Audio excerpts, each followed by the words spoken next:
If you watch some of the top fighters, they're constantly switching between different variations of guard depending on the situation they're in. This is to either draw in their opponent or make them do something so that they can counter it. In this video, I'm going to go through the normal, the Philly shell, the high, the cross, and long guards, giving you an in-depth breakdown of each, how to use them and when to use them. Without having the ability to vary up your guard, your opponent will be able to pick apart which guard you're used to and take advantage of its specific weaknesses. But if you're switching it up all the time, then they're not going to be able to do that. The first guard is the normal or sort of default guard that you get taught when you first learn boxing. I'm just going to quickly cover that so that we can use that foundational guard position to move to the others more effectively. Well, now, once we've learned that one, the others are easier to understand. So, adopt your stance, 60% of the weight on your back foot, 40% on the front foot. Your torso should be at 6 if your back foot's 10 and your front foot's 0. Okay, so line up the center of your torso about here. From here, put my hands up and I'm going to round my back like this. Rounding your back just makes you a smaller target. And when you do round your back, naturally your elbows come in closer without having to pull them in and tense up the muscles in your shoulders and your arms, making you stiff and not able to throw punches effectively. So round your back, let your elbows almost sit on your stomach like this. Put your chin down, chin tucked. For reference, you can bite your jumper or t-shirt. That shows you where it needs to be. And then your rear hand should be about cheekbone height and your lead hand should be about mouth height here. So I can clearly see over it and I can block here, I can block here, and I can bring this one up easy, as well as being able to defend my body from having my elbows in. One more thing, make sure you side on like this. You don't want your stomach facing forward because that takes away from your elbows being close together because it just opens up this space here. So instead, push this rear shoulder backwards like this. Now you side on, you're an even smaller target. The aim is to make yourself as small a target as possible. This guard is great for default defense. It doesn't really have any weak spots to exploit, but that also means that it doesn't have any weak spots to use as bait, as you will be able to do with the following guards. The next guard is known as the Philly shell, and it's the one Floyd Mayweather uses, right, this one here. Now, to get this guard correct, we're going to start in the normal guard. So like this.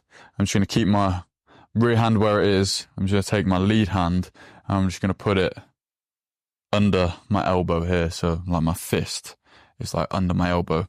And this is shielding all my body.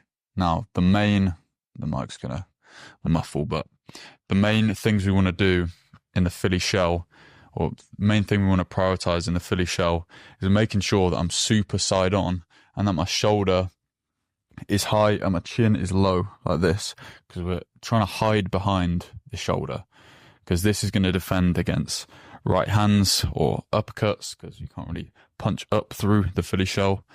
And we're going to use our rear hand here to block shots coming from this side. We can bring it in front if we don't want to use the shoulder, but just block shots from this side. Right. If the more side on I am here and the more I sort of lean back, the smaller of a target I can make myself, right? So leaning back is super effective when you're in the Philly shell, because any shots that come from their rear hand or lead hand, if they're southpaw, will just glance off the shoulder and go over your head, okay? So there. Just bring that shoulder up to deflect the shots. That's called a shoulder roll. Now this is a semi-advanced guard, I'm not even going to call it that, because it's like, if you prefer to do it, then just do it, right?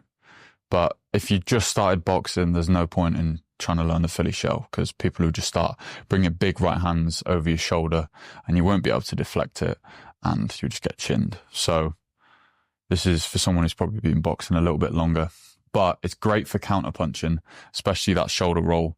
If you think every time you use that shoulder roll to deflect a right hand, you can come straight back, rotate back the other way with an uppercut or with a right hand of your own. Just using that shoulder roll there, sort of you're rotating your body so you're side on And then from here, you can come back with different shots. Okay, so super effective for counter punching. The next guard is the high guard. You're basically exposing your body a little bit more. So let's start with the normal guard again. So we'll go from here. And all I'm doing is just bringing my hands up. So I've got full defense of my head, right? However, when I do this, of course, my body's going to be left pretty open. So usually you bring your head a little bit into range as you do this so that you're closer to them. However, your body is kind of further away, right? So if I bring my head a little bit closer, so my body's more out of range. Another reason why you want to bring your head in with it is to bait them, right? So, of course, you don't want to lean forward and put your head on offer if you're learning the basics, but you need to know the rules to break the rules. So, using the high guard is a great way of baiting in punches. Stick your head in range somewhat safely, and then as soon as you see them react, or you've drawn them in with some shots, then you can pull and counter punch as they come in, counter their shots. With the high guard, you want to create like a window with the side of your first finger like that to look through, okay? So that'll be on your eyebrow. Or you can use your second knuckles to go on your temples like this. Canelo does this really well, and he just walks people down with his high guard like that, and nothing really gets through, okay? If you open up your hands like that and then put them on there, it's basically like getting punched bare knuckle, because you're just going to get palmed super hard in the face. If someone like Deontay Wilder just overhand rights you through your guard and you got your open palms like this, then you're just going to smack yourself in the face. So curl your fingers over, use your second knuckles, or create a little window to look through like this. Binoculars. Yeah, get some binoculars. One more thing about the high guard, which I like to do. I don't think I've ever really been taught this, but I just noticed it's pretty easy to land a jab from the high guard. But it's not like a normal jab, it's like a tapping sort of jab. So you're just in high guard here, and then I just like do like a tricep extension down onto the head like that, because you don't telegraph it at all. Your hand's dead still, and you're just extending your arm. You don't have to use any motion in your shoulder or any small bits of rotation in your body. You can literally just drop your hand down onto the head like that, just touching the head, and then you know they're in range.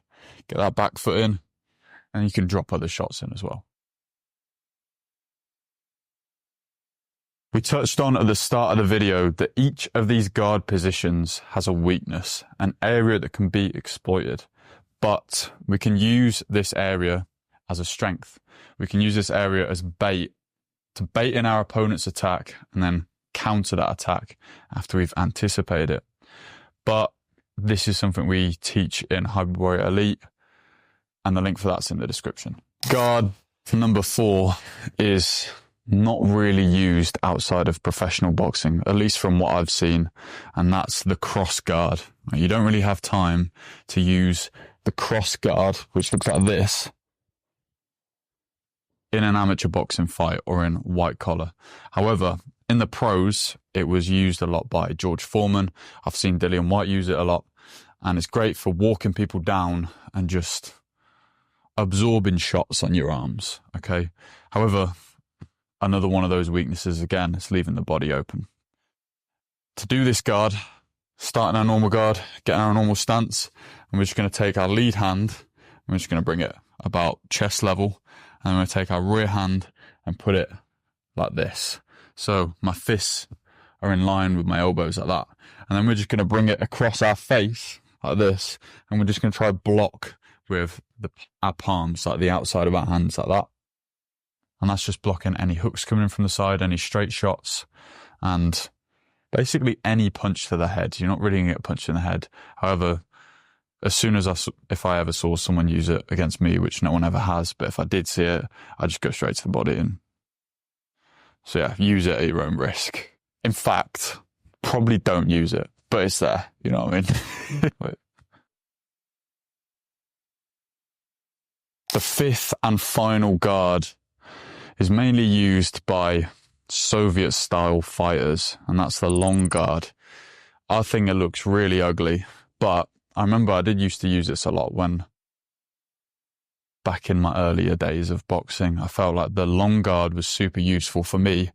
Right, it looks like this. You keep your lead hand out here extended, probably like 3/4 of the way of a jab, and then your rear hand is either here or you bring it in front of your face like this. What you're doing in this guard position is keeping everything super long. So you're only really going to be throwing straight shots or maybe long range lead hooks, turning the knuckle over. But it is actually super frustrating to fight against. To use it as well, you need to be pretty good on your feet, because if someone's able to close the range super quick and you can't circle off or move out of range quick enough, then there's quite a lot of gaps in this guard, here, over here, through here, which can be exposed. So you've got to be nice, fast on your feet, in and out, using that sort of Soviet style of boxing.